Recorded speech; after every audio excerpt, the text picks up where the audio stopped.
Krishna Chaitanya Prabhu Nityananda Jayapataka Swami Maharaj.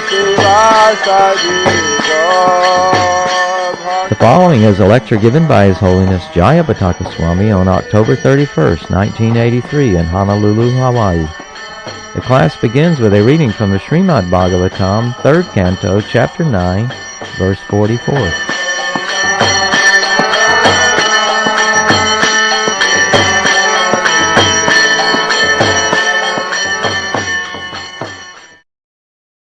Sarvaveda-mayayedam Atmanatmatmayonina Prajasrijayata Purvam Yascha Mayanuserate. Translation by Srila Prabhupada. By following my instructions, you can now generate the living entities as before, by dint of your complete Vedic wisdom and the body that you have directly received from me, the supreme cause of everything. Translation with repetition. By following my instructions, you can now generate the living entities as before, by dint of your complete Vedic wisdom, and the body that you have directly received from me, the supreme cause of everything. Text 44. Maitreya Uvacha Tasmaivam Jagat Srashtre Pradhana Purusheshvara Vyadzedam Svena Rupena Kanjanabhastirodhate Tasma evam jagat sashtre Pradhana Purusheshvara Yajyedam Svena Rupena Kanjanabhastirodhate. Creator of the universe, to expand the primeval Lord, the personality of Godhead, in his personal form as Narayana, disappeared. Translation with repetition. The sage Maitreya said, after instructing Brahma, the creator of the universe, to expand the primeval Lord, the personality of Godhead, in his personal form, as Narayana, disappeared. Purport by Srila Prabhupada. Before his activity in creating the universe, Brahma saw the Lord. That is the explanation of the Chatusloki Bhāgavatam. When the creation awaited Brahma's activity, Brahma saw the Lord, and therefore the Lord existed in his personal form before the creation. His eternal form is not created by the attempt of Brahma, as imagined by less intelligent men.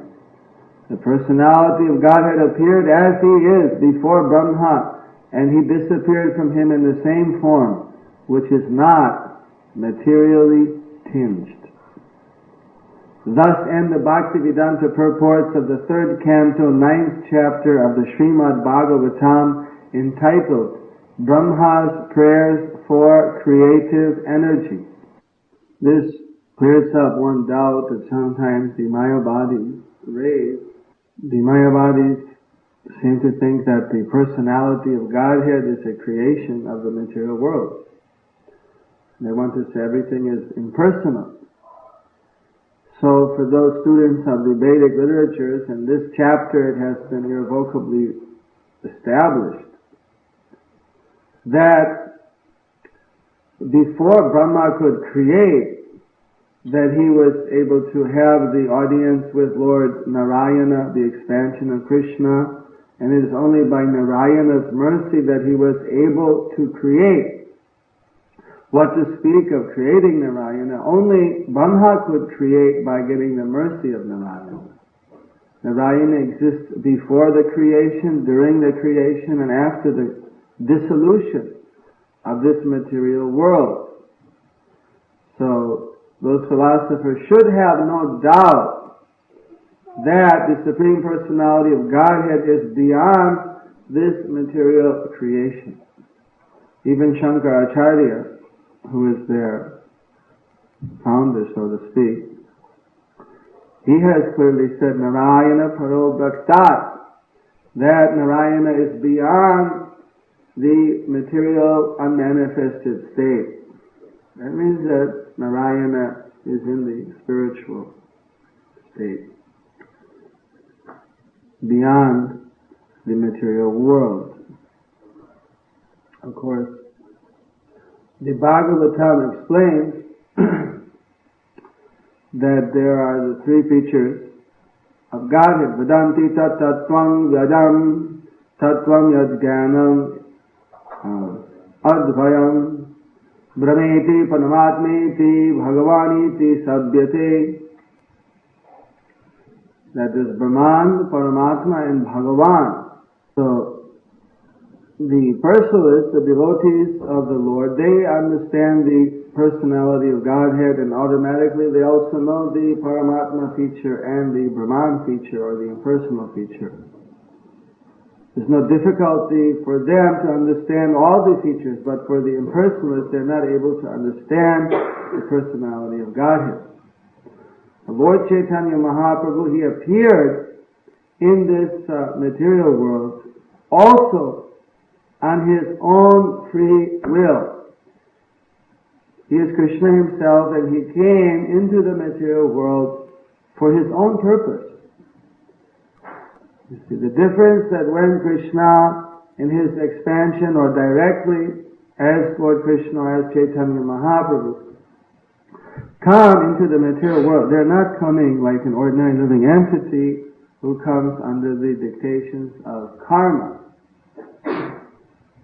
A normal conditioned soul doesn't have any freedom to choose who will be the mother and father. They are forced by the laws of nature to take a birth, and they are put into a particular situation. And they're under the dictation of the laws of karma during their activities in their lifetime. But Krishna, when he personally comes, or Chaitanya, when he personally comes, they're beyond this jurisdiction of the material world. Rather, the material world is simply acting on behalf of the Lord. We have seen in India where many ministers and the vice president and so on, they sometimes visit our temple. President of India, different people, they sometimes visit our temple. And they tell their secretaries that you make arrangement, I'm going to the Hare Krishna Center. And about a week ahead, the policemen come and say that so-and-so is coming here. Everything is ready. They check it out, where they're going to stay, this, that. And the day before, again, some other officer comes and checks it out. Then the day they come that morning, the police come to stand in front of the main gate, in front of the temple, all around. And then when they finally come, then they come with a pilot car in front, and then they come, and then behind they got more police, and, it's like a whole thing. Then when they come in, we have to feed them, the 5 secretaries, and their family, and their attendants, and then all the 6 drivers for all the cars, and then another place they had to feed all the policemen. It's a big operation. We can see that how they simply tell their secretary, all right, I want to go to this place. We go invite them, we tell the secretary, and from then on, the police and the district administration and the state administration. One time, the deputy the Lieutenant Governor of Pondicherry was coming to Mayapur as an official state guest of the state. He was the head of the Union Territory, and he was coming as an official state guest, attending a function in Mayapur. So for 1 month before his arrival, they had repaired the roads, and there's a little demarcation alongside what is the government road property and what is the public property. They have little white stones that sit in the side of the road, about 30 feet, 40 feet from the road. So those they painted white, put little numbers on it showing how many miles to Mayapur and things like that. They did so many different things to prepare for this dignitary's arrival. So similarly, Krishna, he just tells his internal energy that I'm going to appear in the material world. She tells the material energy, and everything is automatically arranged. They don't have to, Krishna doesn't have to do anymore. To think that Krishna is coming like an ordinary living entity, you see, forced by the laws of material nature, this is a very big misunderstanding, which these slokas tend to educate us in, by saying that even Lord Brahma is completely underneath the domain of the Supreme Personality of Godhead Vishnu. So, when Lord Chaitanya appears, also, the place that he appears is something very special. It's not an ordinary place. That place is part of the spiritual world. It's underneath the protection of the internal energy. Just like when the governor is coming, at that time he's not leaving his security up to us. He's got his own policemen. The government, even if he doesn't care, but the government doesn't leave it up to us. They bring their people. They don't want anything to happen while he's there in their state. So the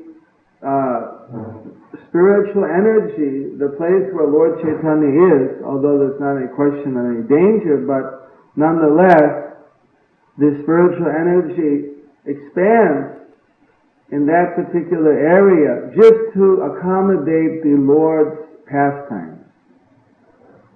That area is permanently part of the internal energy's activities or jurisdiction.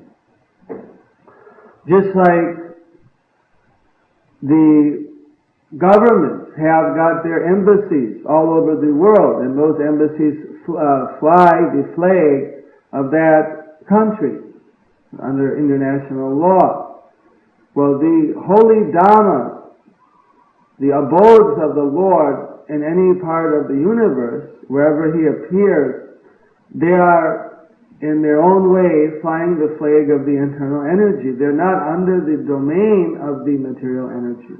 You see, superficially it may appear that way on the crust of things the material energy is maintaining. It's like the road in front of the embassy might be maintained by the municipality, or they might be giving the water, but technically, legally speaking, the actual embassy is underneath the jurisdiction of that specific government. So, since the material energy is the expansion of the spiritual energy, there's not any conflict there, but superficially things on the Dhamma appear to be going on as usual in the material world, but actually the area of the holy Dhamma is under the spiritual potency's jurisdiction, and ultimately she reigns supreme there. And for those who have the eyes to see the spiritual vision, they can see the activities of the spiritual nature at work. They can see the pastimes of the Lord. So this is very important for us here in Hawaii, because we're living in New Navadvip, which is named after the original Navadvip. So in Navadvip we should understand what is the nature of the holy Dhamma. Actually, Navadvip is considered to be Gupta Vrindavan, or the hidden Vrindavan. It is the most guarded secret in the Vedic literature. Because Lord Chaitanya was appearing in a disguise. He was coming in a, you can say, clandestine role. He was coming as a devotee. He wasn't coming in a proclaimed way as the Supreme Lord. Now this is predicted in practically every Vedic literature, that in the Kali Yuga, there's a dozen places where it predicts the Supreme Lord comes as a devotee, not as the Supreme Lord. He comes in this Kali Yuga after Krishna in this specific covered role, where he covers his glory as the Supreme Personality Godhead and comes in the role as a devotee. Now if President Reagan was going to, or any, I don't do it nowadays, but say in the previous time the king, they do make spot checks amongst the citizens. You find in the Krishna book that Krishna sometimes would dress himself up as an ordinary citizen and go out amongst his people to hear what they're speaking about the government, about the things, and really find out where things are at. You see. Of course, now you have the newspapers doing it for you. But in those times, they wouldn't, actually, pretty intelligent not to have these kind of newspapers. So they would just have to know what the people were talking about. But if in the corner they had the people with the bugles proclaiming that here the king is coming in secret, incognito, at 5 o'clock today, or everyone would be standing there waiting, to look. It would be completely ridiculous. So obviously they don't come proclaimed. So here the Supreme Personality Godhead has given in the Vedas that he's coming in the Kali Yuga. So how will it be secret? Everyone's going to know, here's the predicted Supreme Personality Godhead Avatar. It would lose its complete significance if everybody knew that he was coming. He wouldn't be able to act as a devotee. Everyone would be calling him out as the Supreme Lord. So this secret was revealed when Jiva Goswami met Lord Nityananda. Jiva Goswami is of course the nephew of Rupa and Sanatana Goswami, and he was living in Ramakeli where he met Lord Chaitanya as an infant. And when he grew up, he decided that he would also go to Vrindavan. You see, where Rupa and Sanatana were. He was going to join them, but on the way he wanted to meet he wanted to see Navadvip Dham, and he was hoping to see Lord Nityananda. So as he was going towards Navadvip Dham, walking from Ramkeli, about, say roughly 200 kilometers, say 150 miles, not such a long walk for those days. Consider they'd walked 1,000 miles to Vrindavan. It was a fairly straight walk, take a few days. So he walked from Ramakeli to Navadvip, and as he was approaching Navadvip, he started to be overwhelmed with transcendental ecstasy, thinking that I'm going to the holy Dham, I'm going to Navadvip. And then as he entered the area of Navadvip, he was feeling transcendental ecstasy, and he just fell down on the ground and started paying his obeisances. Then as he went towards the Mayapur area, he was very fortunate enough to meet Lord Nityananda. There he fell down from a distance. When he could see Lord Nityananda, he couldn't believe it, that he was seeing Lord Nityananda. He fell down offering his obeisances, and Lord Nityananda came over, and in his unique transcendental jovial mood, he put his lotus feet right on the head of Jiva Goswami and blessed him. So I was waiting for you. Jiva Goswami, and after so many discussions, he requested that he was very eager to know what was the significance of the holy Dham of Navadvip. If he could have this revealed to him, that he would be very satisfied. So Lord Nityananda agreed to take him on a parikrama. Parikrama means a tour of the 9 islands of Navadvip, starting from the central island, Antardvipa, and going through the other 9 islands, Simantadvip, Godramdvip, Madhudvip, Koladvip, Ritudvip, Janudvip, Madhudvip, Ruddadvip. These 9 islands comprise the total Navadvip Dham. So, Lord Nityananda agreed to take him, and first they went to the house of Mother Sachi. And Mother Sachi prepared prasad for both Nityananda Prabhu and Jiva Goswami was able to take the prasada from Mother Sachi. Very great honor. He was overwhelmed. He fell down on the ground offering them all obeisances. He couldn't believe his great fortune. So this type of there are many pastimes like that. Anyway, Jiva Goswami was able to see was able to go to the birth site there. Nityananda Prabhu explained what is happening, what are the different places where the Srivas Angan was, Srivas's house, all the different places in the Antardvipa. The 5 ghats were still there, of course, where Jagai Madhai Ghat, the one that was built by Madhai's Ghat, the Bharokana Ghat, all the various ghats mean the bathing stairways going into the Ganges, which are considered to be very sacred.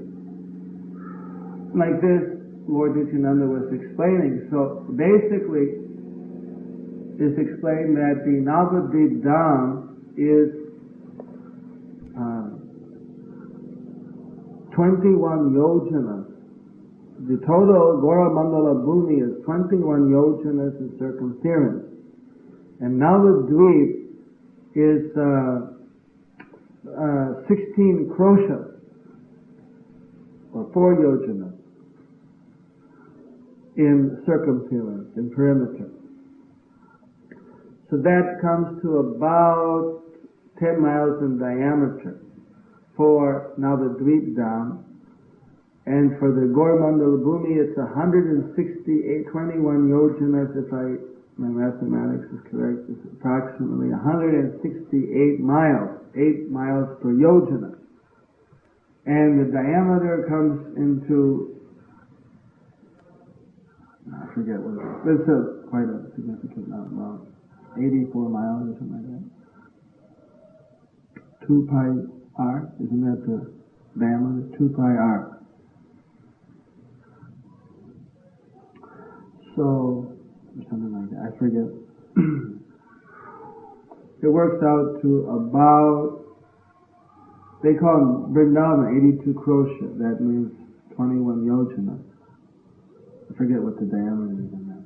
Anyway, that is the total area of Gaur-Mandala Bhumi where Lord Chaitanya has his transcendental pastime. So, at this time, Jiva Goswami was being taken simply around the 9 islands of Navadvip. The central island is the island of Atma Nivedanam, self-surrender. Each island is connected with one of the 9 practices of devotional service. The first island, Śrīmad, is the island of self-surrender. The second, of the hearing. The next island, Godram Dvip, is the island of chanting. Savana, Kirtanam, Smarana. Madhyadip is remembering. Madhyadipa, the remembering deity is Prahlad. In the border of Madhyadipa, Nrsimha Deva's temple is there, where Lord Nrsimha Deva visited in the Satya Yuga. It's right near Madhya-dīpa. So all these islands originally were divided by various rivers, which are offshoots from the Ganges. And each, there were 21 going in one direction and 14 going in another direction, and each of these are spiritually related to one of the sacred rivers, like the Tamrapani, the Brahmaputra, the Kaveri, the Sindhu, like so on. All the various rivers have got their representation in the original Holy Dham, and these divided up the total land masses to make it appear as if there are 9 islands. So, last night we discussed about Lord Jagannath. Now, Lord Jagannath, where his temple is situated, is in the island called Śrīmad. In Śrīmad, there's an extension of Jagannath Puri. It describes it in the previous period. There was a time when there was a demon called Raktabahu, who used to like to cannibalize Brahmins. Especially he liked to rip their arms off or kill them. And then because he was bloody from the blood of so many Brahmanas, he got the name Raktabahu, which means kind of like bloody hands. So the pujaris and the Brahmanas came with Lord Jagannath, thought it would be a bit dangerous for Jagannath to remain in that area considering the presence of this demon. So they took Lord Jagannath away and brought him to Navadvip, where he remained in seclusion for a period of time, until the king of that area was able to exterminate this demon. And then they brought Lord Jagannath back. So the inner reason for this pastime is given by Bhaktivinoda Thakur, that basically, as explained by Lord Nityananda to Jiva Goswami, is that Lord Jagannath wanted to visit. Sometimes, just like you see the president likes to visit his allies. In the previous times of the British Empire, they had their territories all over the world. The King of England visited, and the Queen. They visited India sometime, even though it took them a long time by ship. They wanted to see their territory, their dominion. For one reason or another, it's Krishna's, these are all perverted reflections of Krishna's own desire. He likes to visit his holy places, where his abodes are. So Jagannath came up and visited Navadvip Dham for some time, and then he went back. The place where he visited is at the same place where these Jagannath deities are established, in Śrīmad. The Śrīmad, each of these islands has got their own history of various activities and things happening. And as you go around the 9 islands, and we take devotees on these parikramas, which are retracing the route that Lord Nityananda took Jiva Goswami. Nityananda explained that you can do 1 day per island, 9 days, which normally we don't have, or you can do 5 days, or you can do 3 days. So we normally do the 5-day tour. Of course, the thing was Nityananda did it simply by walking. We take elephants and buses and boats and so many things. So, because coming from the west, most of the devotees couldn't walk, the 32 miles around the Navadvip Dham in the heat of the sun and everything, and be in good health. Plus, there's so many other programs we do, like morning classes and different things. But basically, we are following part of the route, if not the total route, of Lord Nityananda's taking Jiva Goswami. He was able to go to some very remote places where there are no roads.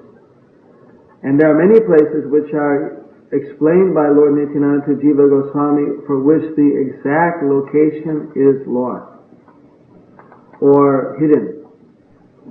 So at that time, Nityananda Prabhu explained to Jiva Goswami that Lord Chaitanya kept, through his internal potency, those slokas in the Vedas which describe his appearance. He just kept them more or less undiscernible to all the pandits. Kind of just like if you had a computer and then some of things like these military computers are written classified. So unless you have the classified clearance, you can't get into that. Of course, nowadays all these kids are trying to break through those things, so that the military had to remove their computers from the public telephone system. Well, we know that every time we read the Bhagavad Gita, we get something new out of it. Every time we'll read the Bhagavatam, we'll get some new inspiration. According to our purity, it's like a kind of automatic clearance, how much we can get out of it. And every time we read, we get a little more purified. We read more, we'll get something more. It goes on, like in its own sublime way. It's kind of a crude example. Well, somehow by Krishna's mystic potency, by his internal energy, the sages, when they would read that there's going to be a Chana avatar, somehow it just wouldn't register and they just go on. That aspect of their intelligence was just covered by Maya. And so no one would, if they thought about it, they would just, couldn't figure it out and kind of just go on. Wouldn't register. Krishna covered their, you see, thought process in that way. After Lord Chaitanya appeared and after he disappeared from the planet, at that time, he told Nityananda that now my glories, they can be revealed because it's not going to interfere with his pastimes then. So that time the glories of the Holy Dham, the glories of Lord Chaitanya, they had the full sanction to be revealed because they're not going to interfere with his pastimes anymore. Now people can know who he is and what was his actual purpose. You see, but he was able to perform his pastimes as a devotee without any hindrance. Only a few people could recognize him as the Supreme Lord at different periods, and he kept that normally very, how would you say it, sublimated, or very concealed and hidden from the general populace. If somebody would say, "You're a Vishnu," he covers his ears, "Vishnu, Vishnu, Vishnu." What a great offense! How can a living entity be called God? He would never allow anyone, even Advaita Gosai, when he would address him as Krishna or something, he would become very offended and run off. There's only one time that during the Mahaprakash 21-hour arti and worship that they performed, when actually, out of his causeless mercy, he agreed to reveal his Iswar nature. After that, he didn't reveal it again, except for maybe momentary things like with Sarvabhauma Bhattacharya and so on. So now we have the complete authority to inform everyone of the actual position of Chaitanya Mahaprabhu, that he is the Supreme Personality of Godhead, and the nature of his holy abode, Navadvip Dhamma, Vrindavan Dhamma, the abode of Krishna. These things, of course, there was no problem ever for the abode of Krishna, but even Lord Chaitanya and his abode and his name, these things can now be revealed. So, for this reason, Lord Nityananda was taking Jiva Goswami and showing him. This tour of Nityananda with Jiva Goswami is recorded in several books. One is the Navadip Mahatma, another one is the Bhakti Ratnakar, and in other places also there's mention of it. So, as I mentioned, each of the islands has got, you might even consider which islands correspond, but in any case, each of the islands has got their history, their spiritual history. Just like in the same island where Lord Jagannath is, in the Dwapara Yuga, Lord Balaram visited that island, and there was a demon called Maya Asura.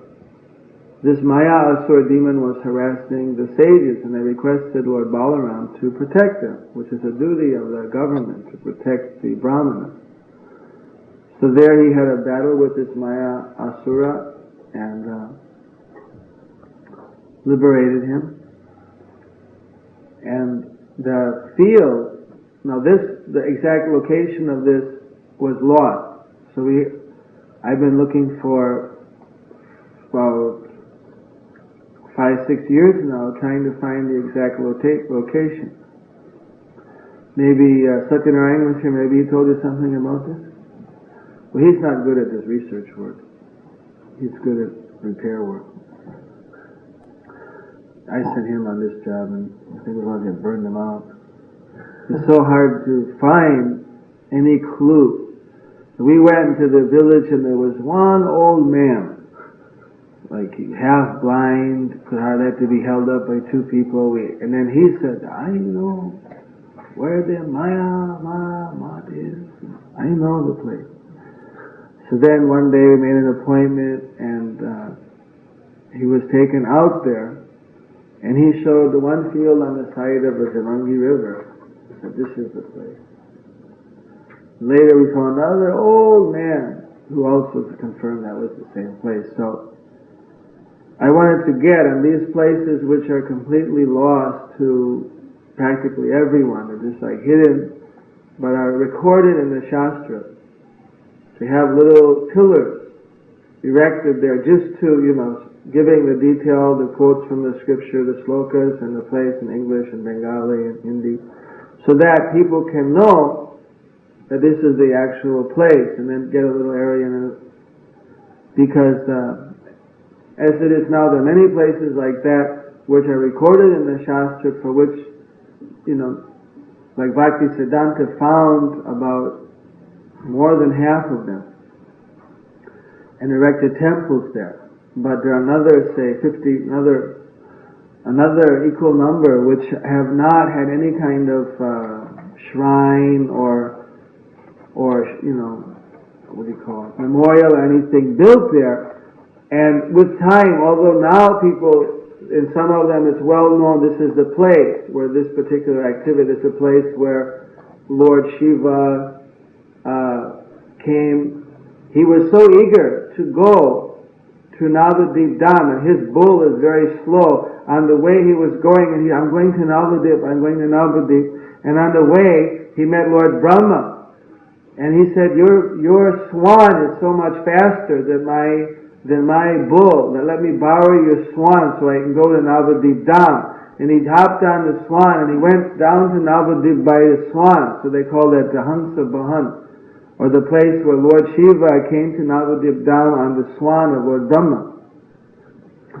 Like this, there are many unique pastimes which are mentioned in Puranas, which are mentioned in different places, for which that deity is kept underwater the whole year, and just taken out of the water. It's in a river, and they worship it under the water. It's a unique, I don't know exactly why they do that, what's the reason, but they keep the deity underwater, and then once a year they take the deity out of the water, and then they do a public worship outside the water, and then they put him out under the water.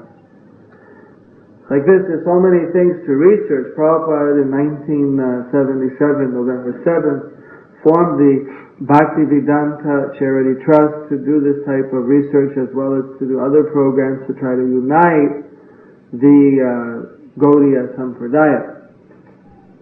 And some of his godbrothers were appointed on the committee, as well as 5 of his disciples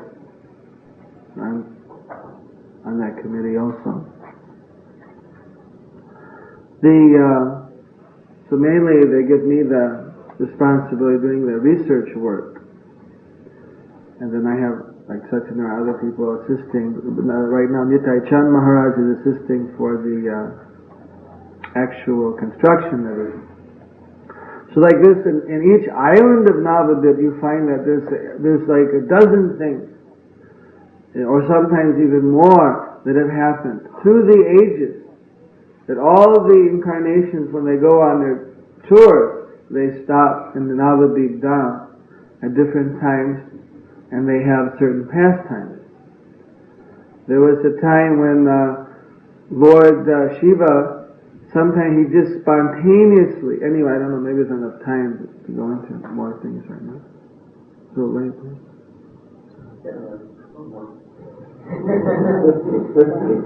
Lord Shiva, he suddenly became overwhelmed with ecstasy just thinking about Lord Chaitanya's pastimes in the Kali Yuga. And he started jumping up and saying, Gauranga, Gauranga, Gauranga, Gauranga. It just became completely overwhelmed, just in the mood of Lord Chaitanya giving out love for Krishna and his whole ecstatic pastimes. He could see in the future it coming there in Kailash. He became completely ecstatic, just chanting Gauranga. Mother Parvati was completely shocked. She didn't know what was going on. They said, who is Gauranga? Just by hearing the name, my hairs are standing on end. And he explained that who Gauranga was, how in the Kali Yuga Krishna comes not as a supreme person, but he comes just as a devotee. And he is giving anyone who comes in contact gets this ecstatic love for Godhead. And the Mother Parvati, she said, I want to meet Lord Gauranga. I want to get his mercy. How can I do it? And Lord Shiva said, he's coming in the Kali Yuga. He said, no, but I want to somehow see him now. So then he said, well, if you go to the holy Dham, Navadvip, where he appears, that's underneath his transcendental potency, and there he can be seen in any age, at any time, to those who he gives that blessing. But he is there, and if you go there, there's more chance that you could meet him. So then she came down, and she also did her worship in the same island of Śrīmad where the Jagannath deities are. In fact, I'll explain how that island is named after this particular pastime. So there, Mother Parvati, she started doing her yoga meditation, chanting the name of Gauranga. Gauranga, by using that simple mantra, Gauranga, Gauranga, Gauranga, she was meditating on Lord Chaitanya and worshipping him in various ways. So finally, after some time, Lord Chaitanya appeared to Mother Parvati. And Mother Parvati at that time was overwhelmed to see the beautiful form of Lord Chaitanya, his lotus feet, which are always dancing in ecstasy of Krishna consciousness, his lotus eyes, which are going back almost to his ears, his beautiful long flowing hair, his garland with bumblebees, everything flying around, his broad chest, just like a doorway, his narrow waist, just like a lion's waist, and then his yellow garments, and she was completely overwhelmed to see Lord Chaitanya, and she fell at his feet and started to appeal to him that you are the most merciful incarnation. You give your mercy to everyone. All the fallen souls get your benediction. Without considering who's qualified, who's unqualified, you deliver everyone. So your followers, they're always criticizing me. They're delivering everyone, and Maya Devi, myself, I am the, so to speak, I'm always the bad person. So that's all right, but one thing is that won't I get the opportunity to be delivered? Can't I be delivered? You're going to deliver everyone and not me? I'm not going to get the mercy? Am I so unfortunate that I won't get the mercy? You're delivering everyone, and I have to remain without love for Krishna? and everyone else is getting love for Krishna except for me. Please have your mercy upon me, Chaitanya Mahaprabhu, Gauranga Mahaprabhu. And like this she was pleading and begging. So then Lord Chaitanya revealed to her at that time, you see, although she's the expansion of Radharani, you see, but at all times she might not be aware of it in a direct way. I mean, aware that she's expansion, but not her intimate connection with Radharani. Somehow by his divine mercy, he revealed to her how she was the expansion of Radharani, and that in the holy Dham of Navadvip that she was not different. And there she was able to perceive her connection with Srimati Radharani and experience love for Krishna in a very sublime way. So she resides there in a specific form known as Protamaya. So in the holy Dham, Maya Devi does not act in the same way. Especially in Navadvip Dham, she resides as Protamaya, and she helps people to become Krishna conscious. So like this, at that time she took the dust from Lord Chaitanya's lotus feet, she was pacified, and she put that dust on her forehead, just like the married women put the mark in their part of the hair. She put the dust there like that, anointed her head. And this part is called the Śrīmad. So that island is named because she took the dust of that island and put it on her hair part, or the Śrīmad part of her lotus head. That island is known as Śrīmad Dweep, or the island of Śrīmad, the island where the dust was placed on the Śrīmad location on the forehead of Maya Devi, Mother Parvati. So like this, each of the islands have their specific pastimes and histories, and then Lord Nityananda, after just showing these to Jiva Goswami, then again he'd go to the next island and continue with the various descriptions. So this is just a sampling of some of the activities which happen in one of the 9 islands in Navadvip Dham. So you're all very, very fortunate to be living in New Navadvip, here with the Panchatattva, expanding their pastimes, and the more that the Harinam Sankirtan Yajna is expanded throughout New Navadvip, certainly the presence of Lord Chaitanya will have a purifying effect on all the residents. Hare Krishna, Krishna Krishna, Hare Hare, Hare Ram, Ram Ram, Hare Hare. Any questions? Yes? I was just wondering, is there any research, the circular of the research that comes out?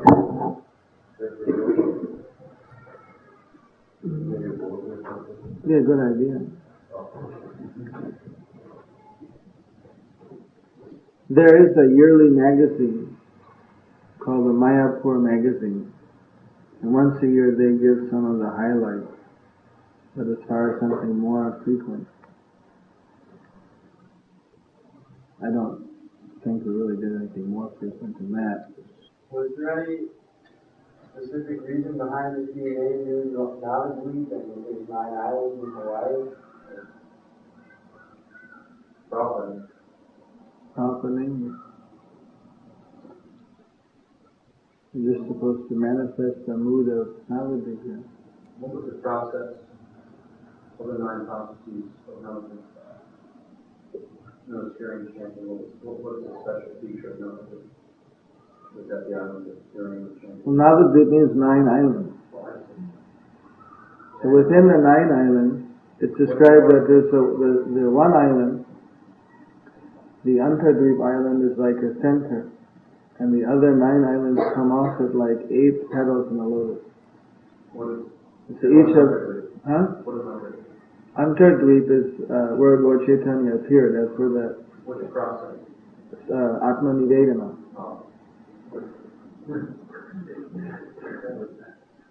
That means self-surrender, full surrender, total surrender. Like here, Lord Chaitanya has appeared here, so then it's like this would be the place of total surrender. Where's Mayapur? That's the Antardvip. Mayapur means Antardvip. Mayapur is, that's like it's also mentioned in the Puranas, but it's also the legal name of the place. So Antardweep is the spiritual spiritual name of the place. So do those 9 islands have specific locations also here in the United States? You have to decide. We're thinking about it.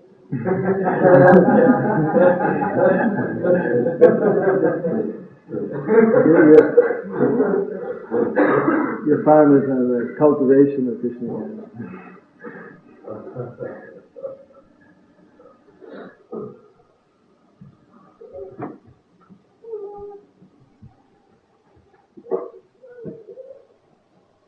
Any other questions?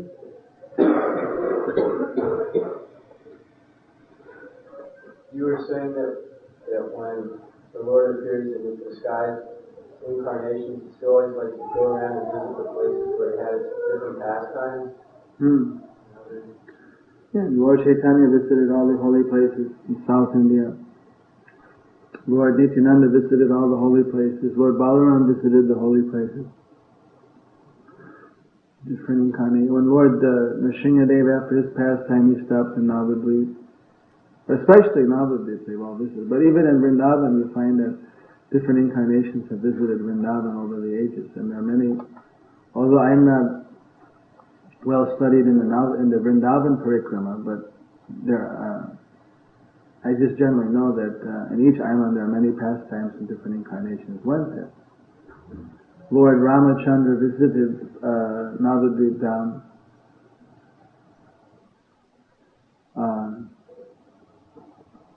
Lord Krishna had to personally save Bhima in Navadvip Dham. When Bhima was during should we call it the Rajasuya or Agnihotra, he had to go and tour all the country and defeat them or just take the horse.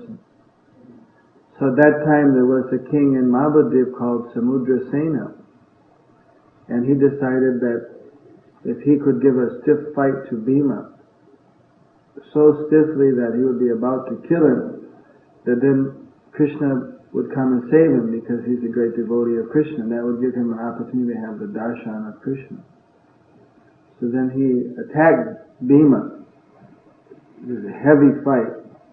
And he was about to defeat him, and Lord Krishna came and saved him. And then Samudra Sena, kind of like Bhishma, he surrendered to him.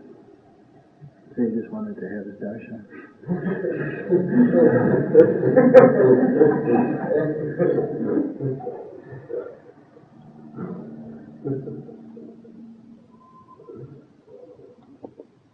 So Krishna also visited Navadvip in that way. But Lord Balaram personally visited, spent some time and went on. Then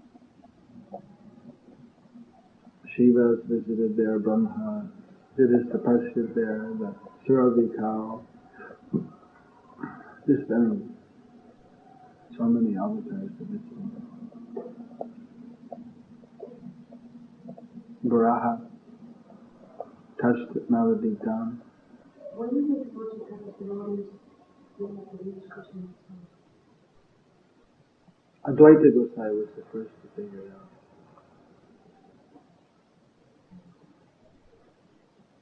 After some time of his starting the Sankirtan,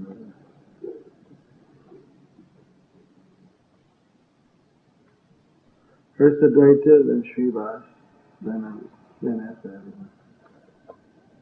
Apart from some rare instances for different people.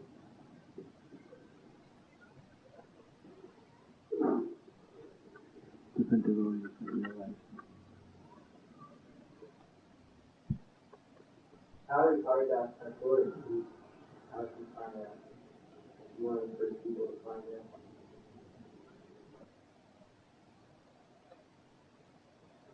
I don't know the exact first point when Haridas Thakur found out. He was a devotee. He was one of the ones who prayed for Krishna to come. Exactly at which point did he join Lord Chaitanya in Navadvip? Became authoritative, we say. He was always visiting Advaita Gosai. But exactly at which exact point did Haridas Thakur join? Definitely he knew at the time when everyone else knew, but I don't have any specific, I can't remember any specific evidence, but I won't say that I studied all the things.